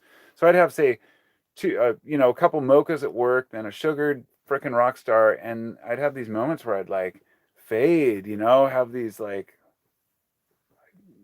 overwhelming like brain zaps and stuff like that. Like, wow, I'm taking too much of this and I'm doing too much caffeine. This like 8 years ago when I was working on this construction job. And I remember one day just feeling so spacey and puking and like, what am I doing? It's not about stimulants. And if you work in a hard job or a job that requires a lot of strength and force, like carpentry, you sometimes want a stimulant that'll help. That's why there's a lot of people who get high. But most carpenters aren't tweakers, and you can't drink on the job or smoke pot. You're just looking for something that motivates you, and coffee is a pretty standard drug. And it's very useful. Caffeine is, in moderation. But once you start using it a lot, yeah, it can become just as addictive. A lot of people don't know coffee is actually in the same family as kratom, the Rubiaceae family. And I'm guessing there's a lot more similarities than, just the caffeine compared to the way opiates are handled. But if you take too much caffeine, you can have reverse effects. I know people who take caffeine and they fall asleep. I had a friend who back in the day did a line of speed and watched him just go to take a nap. That was his thing because he had ADD and he had reverse of, people are affected completely differently by different drugs. So Adam nailed it right here. Says it's a psychological addiction when I take kratom. Exactly. That's the thing. It's completely psychological. It's mind over matter. And the body rarely has as many physical effects as we think. Yes, if you quit opiates or alcohol or something after taking it for a long time, you can have seizures and your body will go into withdrawals and you can have problems regardless of how positive you are. But I think with kratom, I don't think that a person could ever die from withdrawing. I think you could take as much kratom as a person probably wanted, quit cold turkey, and just feel like shit for a while. But the mental aspect is important. Sometimes the best time to quit kratom or any drug is when you wake up with a headache and feel shitty and you get sick, for maybe you have a cold or maybe you just drank too much or partied. Use the day when you're already on the down and you already feel like crap to just not consume anything and then carry that on. For some reason, when I get sick, it's actually a positive. I have time to think about life and what I'm doing and what I want and have new appreciation for not being sick, if that makes sense. God, I'm on here a lot longer than I thought I would be. I really thought I'd turn this off after an hour, and I really should. But about to weigh out some Soon Denise. Interesting. I didn't even know Ethan had Soon Denise anymore. I don't trust it because the last time I got it, it wasn't as good. I need to try some more Sunda. But who we got here? We got Perfection is Not Human. True that. Hello, Soul 1122. Good to see you.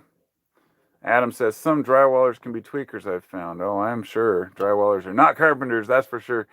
But I found a lot more drywallers are Mexicans, and they don't do that shit. So maybe some do. Yep, 1 to 2 cups of coffee a day works every time. I drink them both in the morning, and I'm good. Hisham says life is mysteries. Yes, it is. Freestyler says skip sugar for God's sake. It causes a lot of problems, depression, and more. Well, I hear that a lot, but I've got my coffee here loaded with 2 heaping teaspoons of sugar. I generally use 1 teaspoon of sugar and 1 teaspoon of, that would be more like a tablespoon probably, of artificial sweetener because I have cut out sugar from my diet. I don't eat candy like I did when I was a kid. And an overdose of sugar can definitely be a problem. And consuming a lot of sugary foods can be a problem. But sugar itself, your brain uses it to an extent. And I think that we've tried to cut out sugar so much in society that we ignored the fact that it's delicious. Half joking, but yes, I believe cutting out most of the sugar in our diet is important, but I don't think that a moderate amount of sweetness is a bad thing. But I definitely wanted to take it and cut it out of my diet for my coffee, because especially that's why we drink sugar-free, drinks if I'm gonna drink. But sometimes I just want a nice sugary soda and having a hamburger or something, and so it's a matter of moderation, I suppose, like anything.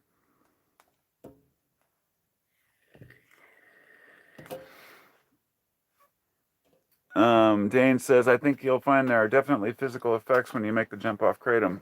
Well, I already have, and there aren't. Sorry to say. I think that's one of the arguments that I've had is that they're physical effects, yes, but like I said, it's a stuffy nose and you're tired. You might have restless legs, but there's no physical death or seizures or anything that's going to come from quitting kratom.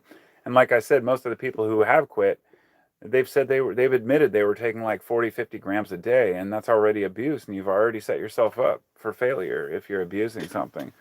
I don't take kratom to abuse it. I don't take it to escape.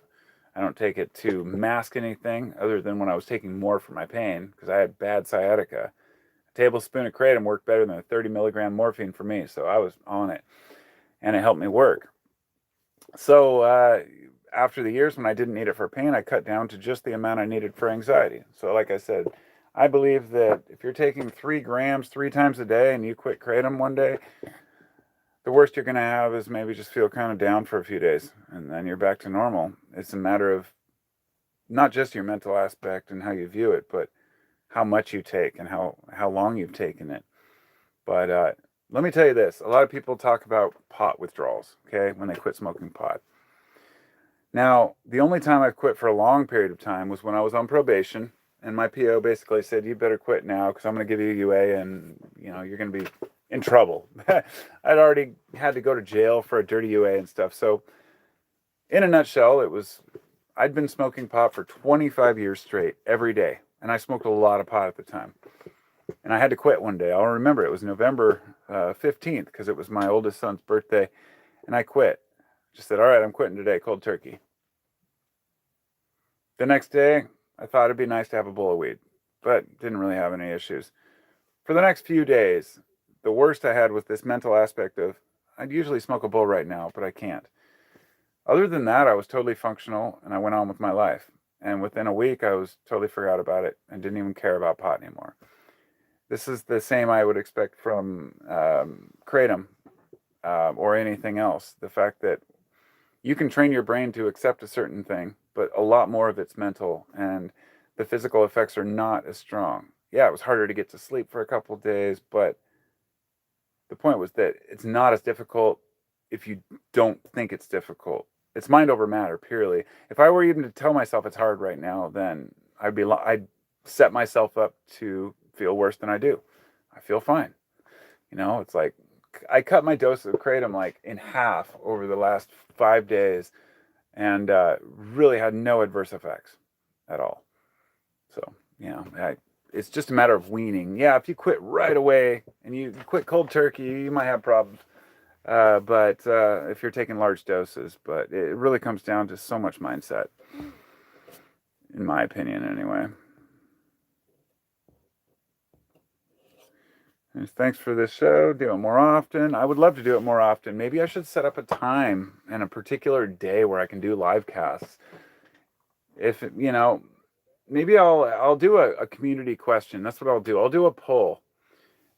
So keep an eye out for that, and I'll ask what would be the best time of day or the best day of the week to do this. Obviously, the weekend is best for a lot of people.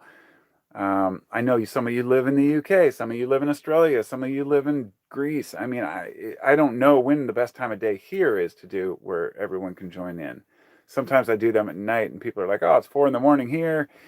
But ultimately, it comes down to finding the right time to do it. And I'd love to do more live casts, but like I said, I have to be in the right mood. Space Dog says, "I only use honey, the best sugar." I love honey, but I want to tell you that the body processes honey exactly the same as sugar. There's no difference.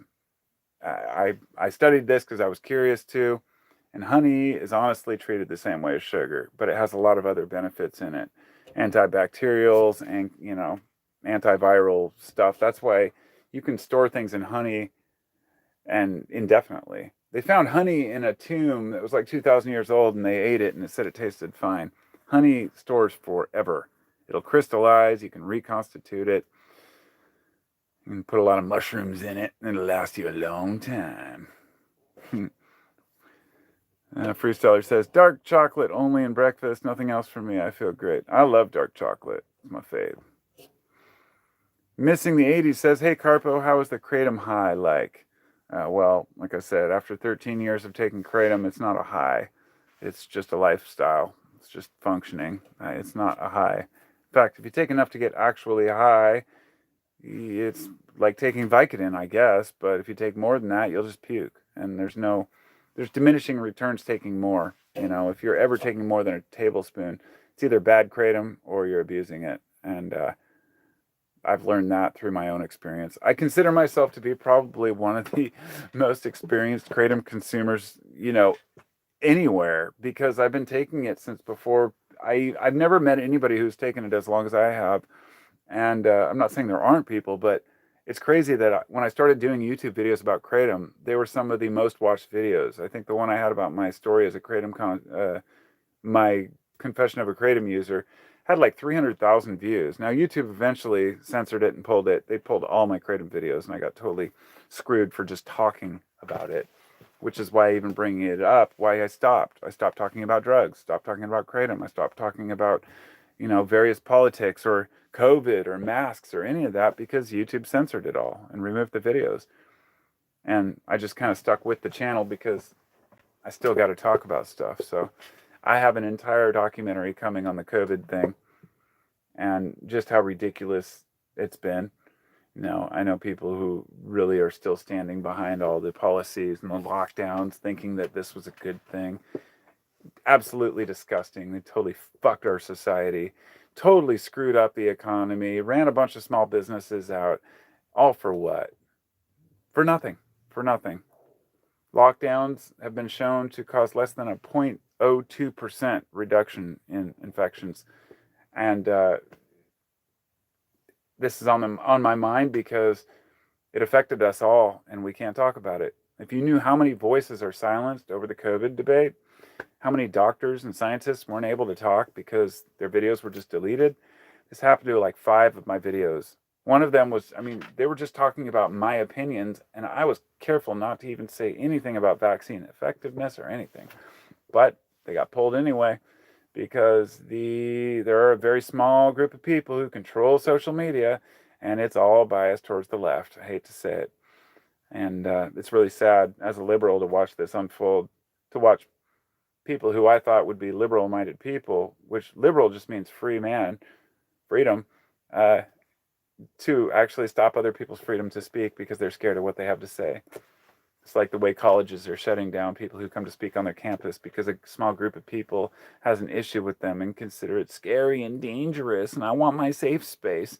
If that sounds harsh, it is because, man, there are no safe spaces. The reality is we live in a scary world where shit happens and people have to deal with each other. And you might not like what somebody else says, but if you're willing to show up at a gymnasium to protest them speaking to other people because you think their ideas are dangerous and comparing it to Nazism or anything else, all you're doing is perpetuating the myth that you know what's best and that one group is better than the other and that you're a freedom fighter and you're trying to do the best for humanity by stopping other people from talking. I could go on about this, but you can obviously tell I was triggered by that topic when it came up in my own brain because I can't talk about it on YouTube. The sensitive, scared type that seem to live among our society and have very loud voices. It's weird. Well, this stream has ended up being an hour and a half. That's pretty crazy to me. If there are any final notes you'd like to hear, actually I have to go pee, to be blunt. Kratom helped me so much with pain, but I couldn't handle it because of my addictive personality, says Wellbeing. Hey man, good to see you. I know that feeling because I actually am extremely easily addicted to things, but I've also learned to pace myself. And as you get older, I don't know how old you are, but as I got older, I learned how to manage my addictions better by saying, I'm just not going to take that dose right now and just move on. Or I have a mental trick. I take a full tablespoon of kratom to put in my orange juice, and then I'll scoop off some of the top. And I gradually did that more and more over like 2 years to where I'm scooping off over half of it, which means it's less than a half a tablespoon. And then I pour it in, and then even when there's some left in the spoon, I just put it back in the container. In other words, tricking my brain into thinking I'm taking more than I am. And it does work. It's hard for me to fool myself, but I can do it, convincing myself that it's more than it is or stronger than it is. It's weird. It's the way that when you take a psychedelic, for example, you feel like you're already high, like a minute after you take it, even though that's not possible. It's going to take a while. It's just that mental kind of buzz of knowing you took it.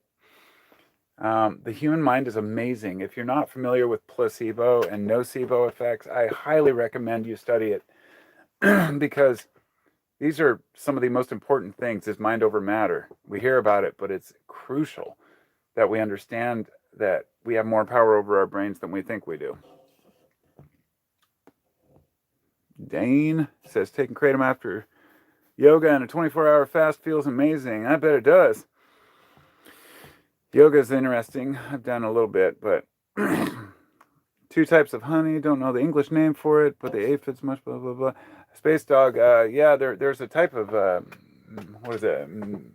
Matanuka honey, I think it, or Matsunuka honey, which is actually much higher in some of these anti. What they? I think that it's got antioxidants, but it's got something else in it. It's supposed to be really healthy honey, but it's also very trendy, and people are willing to spend a lot more than it's worth. A lot of money. The lockdowns were abusive, says Adam. Oh, fuck yeah, dude.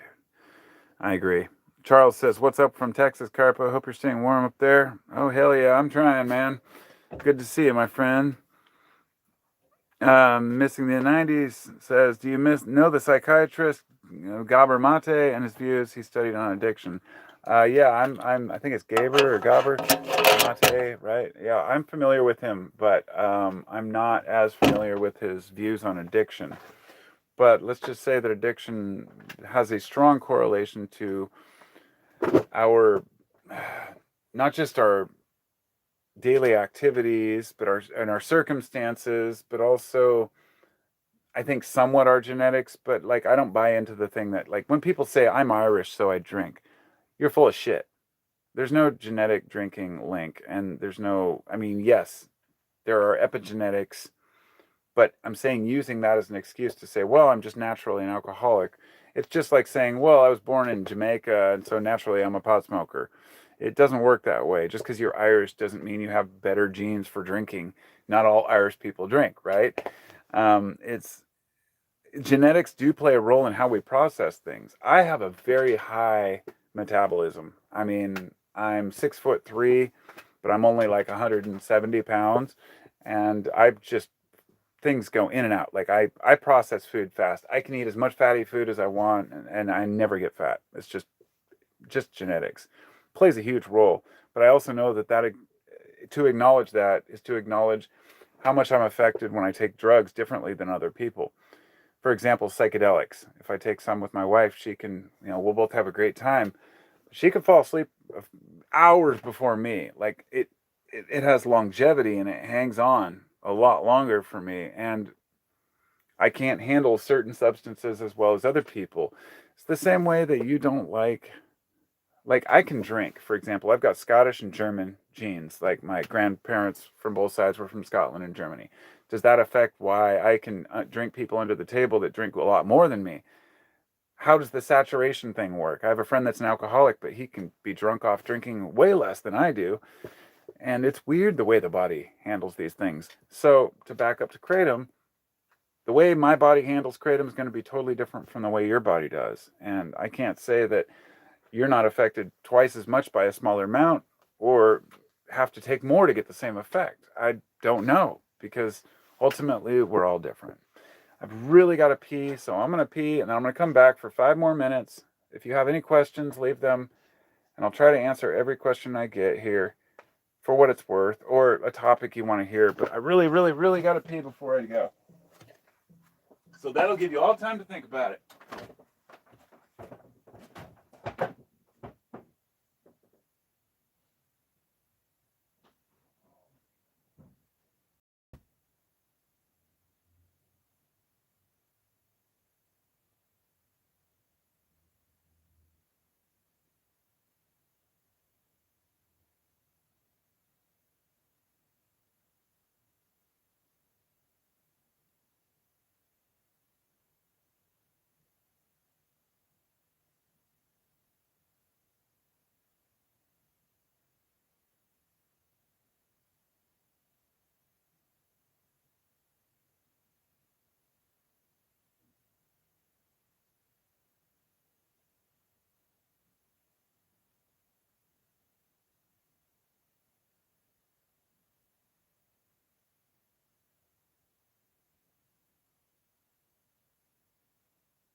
Now that you've had time to think, I'm going to go down to that little thumb down below the video, and I know you want to hit the thumbs up.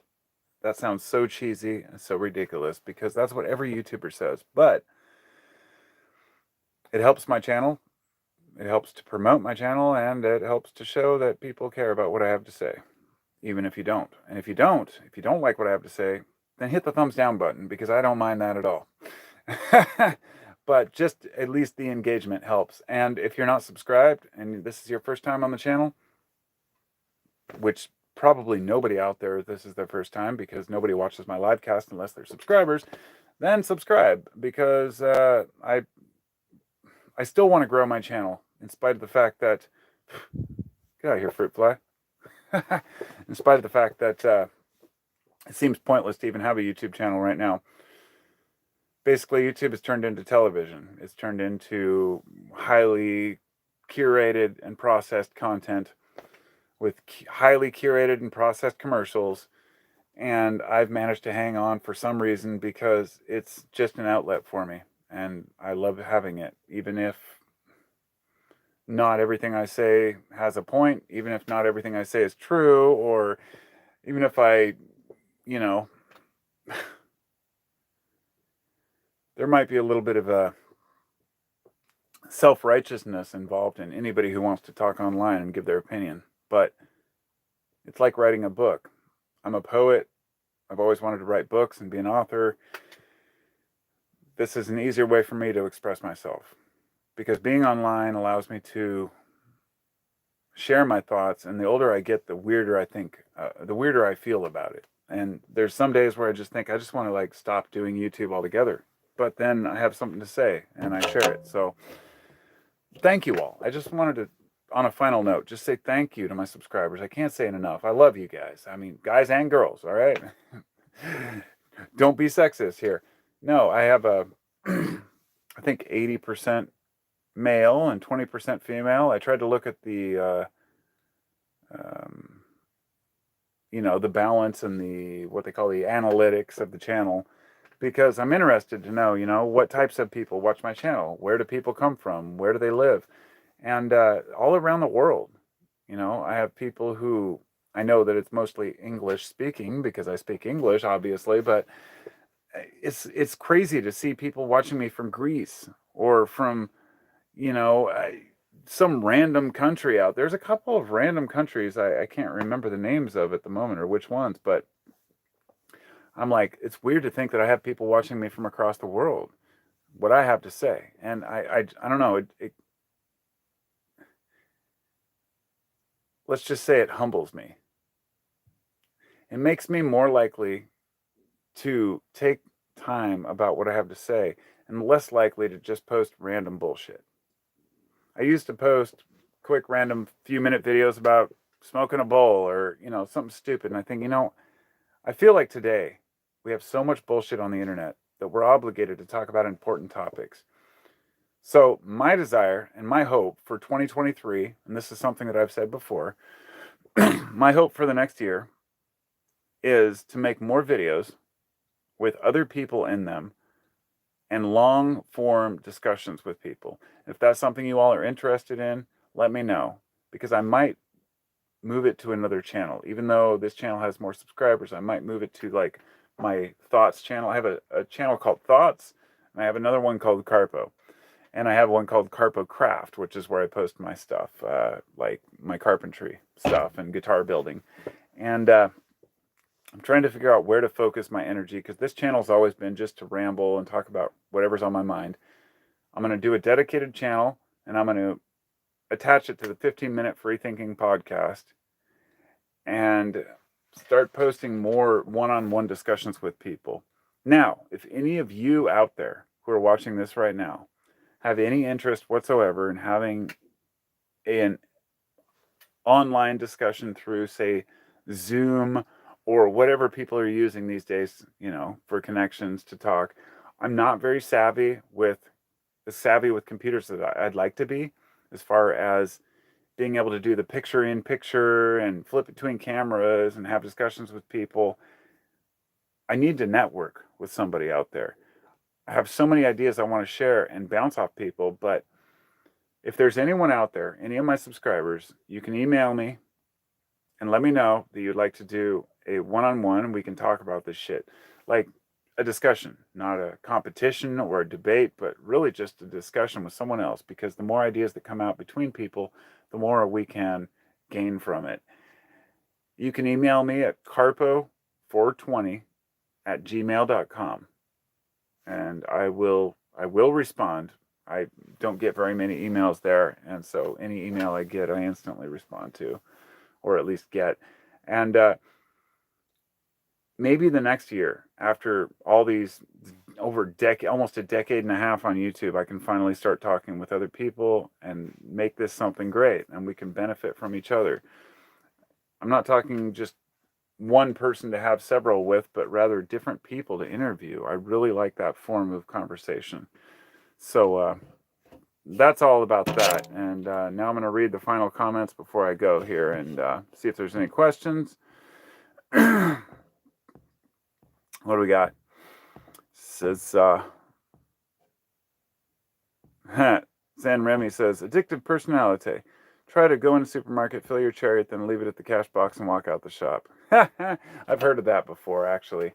And I just would feel like a dick doing it because then somebody else would have to put it all back. But let me just say I've gone into places, I never go shopping unless it's for food. But if I do shop, it's at Goodwill or a thrift store.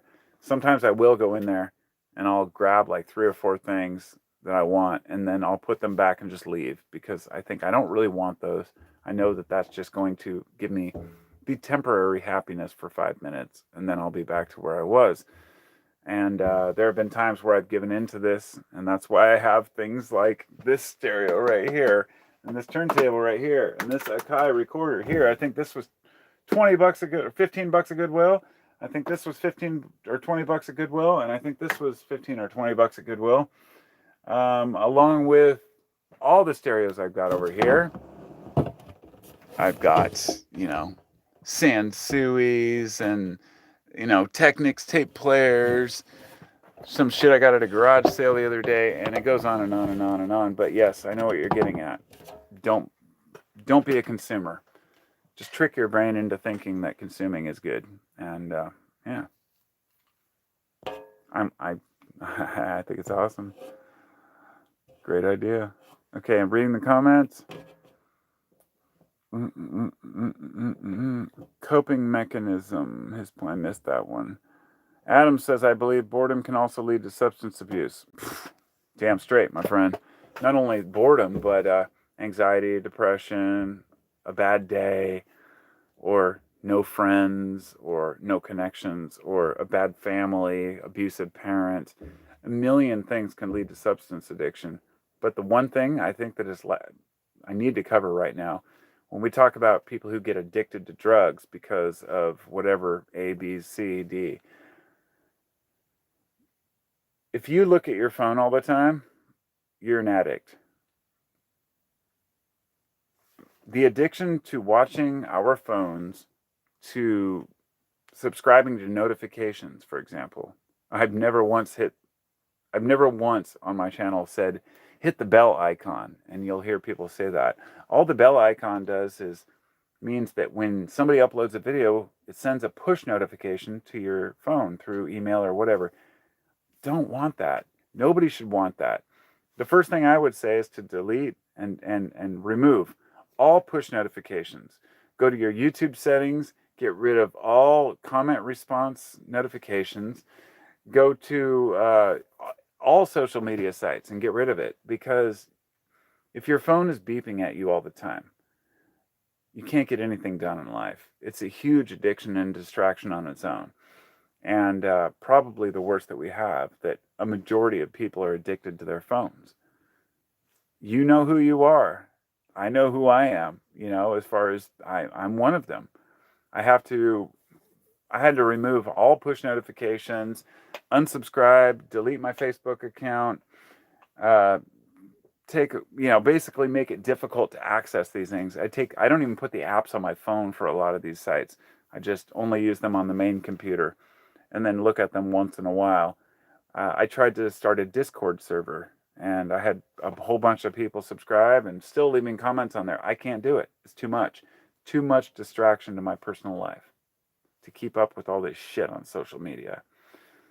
YouTube's about the only thing that I can really keep up with. So, San Remy says, France here. Nice.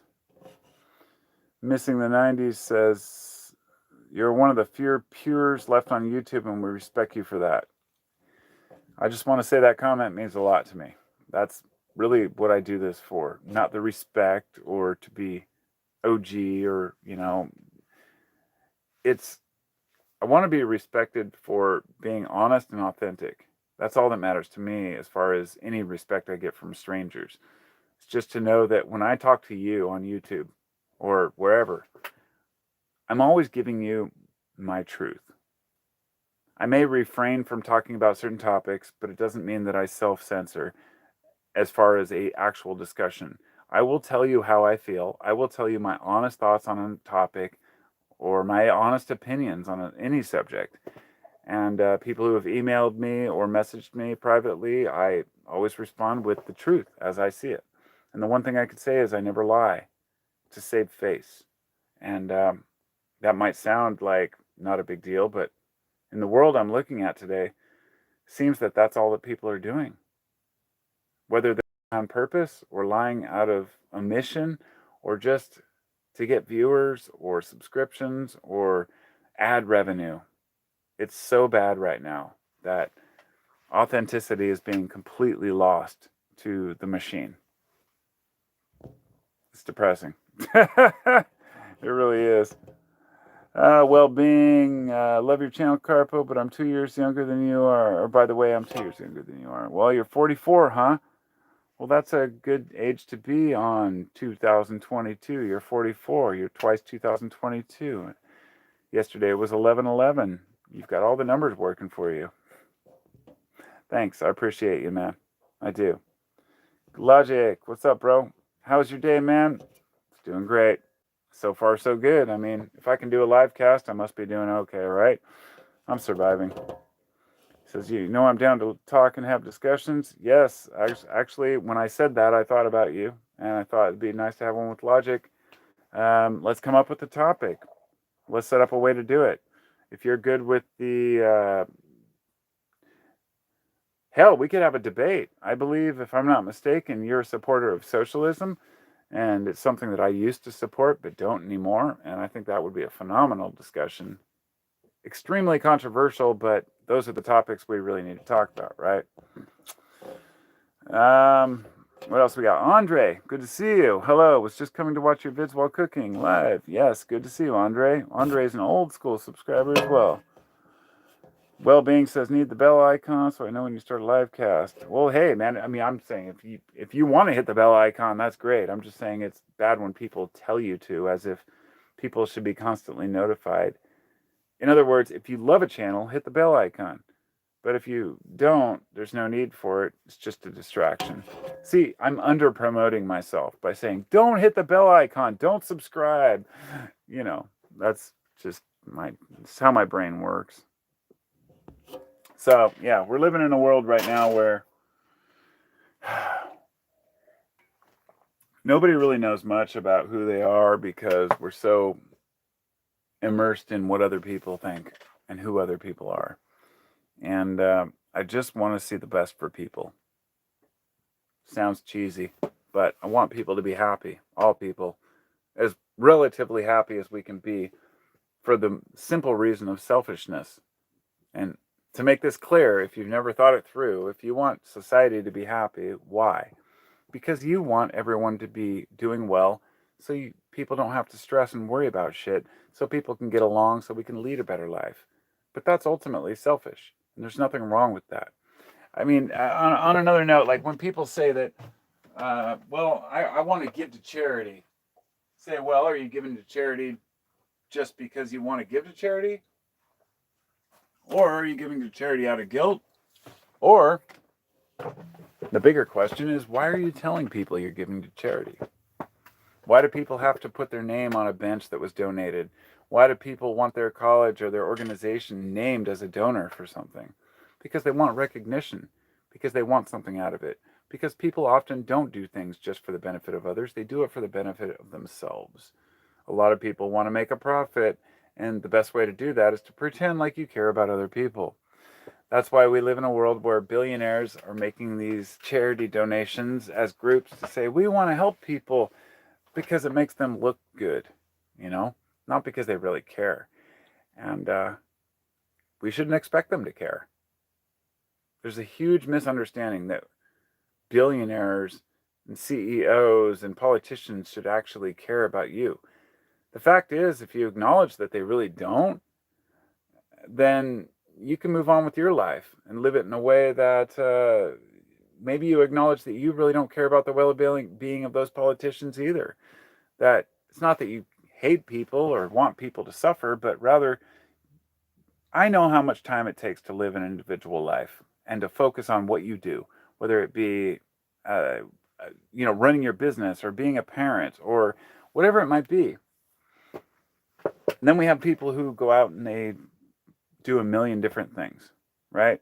Like Elon Musk. I know people are like, why do you hate on Elon Musk? Because he's a guy that really isn't focused on anything. He's a guy who puts out the illusion that he cares about people, but really just wants to be recognized and appreciated. He's a sensitive Sally who can't be picked on, and who doesn't really invent anything. I mean, Tesla. A lot of people don't even know Tesla wasn't invented by him. It was bought. He bought it from two guys who invented Tesla. They were already working on this. A lot of the ideas are, previous ideas, but it's a perfect example of somebody who's really well known, extremely wealthy, and that people revere, even though they've really done nothing for society and don't give a shit about people.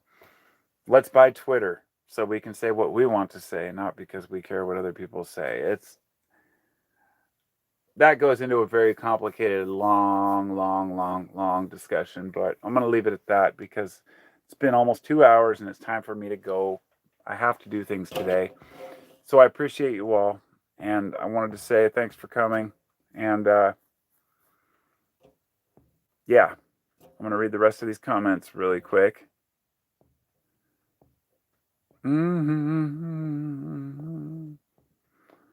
Good. Where was I? You already said that 2,000 years ago, Jesus. What? Missed that one. He used to work in nonprofit, and I saw a lot of those people. When too many people think one thing, it makes me question the idea. Groupthink, man. Totally agree with you. And with that, let's just assume that no one religion has a monopoly on truth. Neither conservatives nor Democrats have a monopoly on truth. That no one race, culture, gender, ideal, nobody has a monopoly on truth. But as a society, we all have a monopoly on what is truth because as a group, we decide what's real and what's not, whether we like it or not. A small group cannot decide what's real and what's best for everyone. And we're doing our best. We're trying to navigate this world. We're trying to interact with each other. And we're trying to lead a better life for ourselves and others. And it's fucking hard. It's really hard sometimes. And people want to give up. Don't give up. Just keep trying. Don't let people fool you into thinking that you need to be a patsy for someone else or that you need to be red pilled. The whole conservative idea that, oh, well, if you're a disheveled Democrat, you need to move to our party. It's not about teams. It's about going to the sports game and sitting in the middle and enjoying whichever side wins because ultimately it's all the same. With that, I guess I'll part ways, and I appreciate you all. It's been 2 hours now, and I think you guys are pretty awesome for coming and listening to what I have to say. Not because it's important, but because I know we have a little community here. And usually when I do a live cast, the same subscribers come and watch it, and I don't know your faces. It's hard for me to know who's who. And, as I said, if any of you want to have a live discussion or a particular topic. We could do some sort of a Zoom thing. I need to get this set up, and I need your help because I'm not motivated in that way and I'm not good at it. So we can all work together. If you are a person who wants to share your ideas and feels strongly about your opinions or what you want to share, I'm more than willing to give a platform to people to share those ideas just to have a great discussion. So, as I said, email me, carpo420@gmail.com, and I will talk to you all next time. Thanks for coming to the Carpo Livecast. If you haven't hit the like button, you know you want to. And I don't think there's anybody out there that's new that would want to subscribe. But like I said before, we'll set up a time for a live chat. And maybe I could do these weekly and find a time when people want to hear it, when people want to talk. And maybe we could even set up particular topics and improve the future. Because the way it's looking right now is kind of gloomy. And I really hope that we can overcome that. And I can't believe I've been sitting here talking for 2 hours because it honestly feels like less than a half an hour. And live casts are really weird that way. So let me know what a good time for a live cast would be for you. And I think that's about all I've got to say. Just make sure that, be smart. Stay 6 feet apart. Oh, fuck that. Peace out. I'll see you next time.